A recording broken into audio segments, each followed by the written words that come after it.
Hi, my name is Mary Hemming. I went to Sacre-Cœur for most of my school life, and I started there, I think, and it was 1951.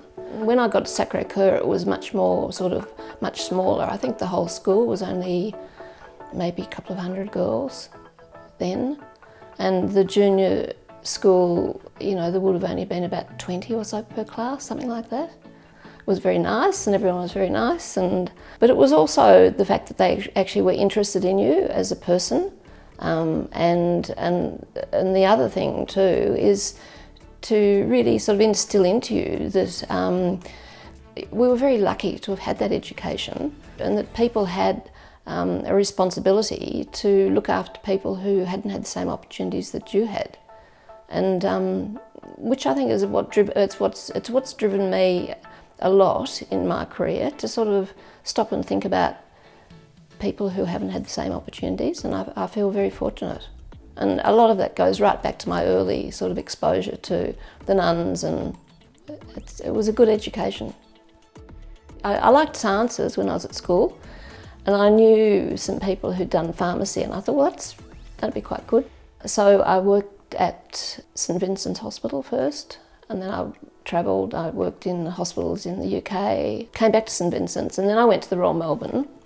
And then I suppose the next step was I sort of thought, well, rather than just sort of working in the pharmacy, you know, dispensing and doing that, and, you know, interacting with patients, I thought it would be much more useful to look at a broader, you know, the broader scheme of things, and looking at how hospitals, how medicines are used throughout the hospitals, like with tranquilizers and all sorts of things, antibiotics, all sorts of things. There are a lot of new medicines coming on the market. So the junior staff, well, all the medical staff found it really useful to actually have some independent information about how the medicine should be used. So we started developing these little pocket-sized books for the junior doctors, and it started off with antibiotics, and they thought it was terrific. Anyway, the whole thing grew, and it grew from not just antibiotics, but it grew into all different groups of drugs. By the early 90s, we were self-funding, and we set up a separate not-for-profit entity, Therapeutic Guidelines Limited.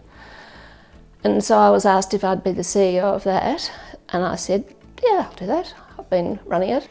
I've always worked with a team of people. I've never sort of felt that all the achievements have been just me. I've always worked with other people. But then I've been fortunate that my profession's recognised me, so I've had awards from there, the Fred J. Boyd Award and the Glaxo Medal of Merit, and I got an Order of Australia, an Officer of the Order of Australia a couple of years ago. I went online and had a look at the drawings for the new steam building, and I thought, wow, that's amazing compared to what we had. I don't know how we ever really learned anything, but we did.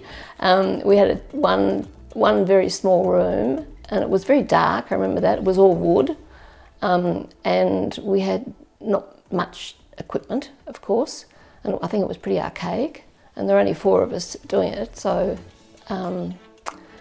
yeah, we obviously learnt what we had to learn, the past.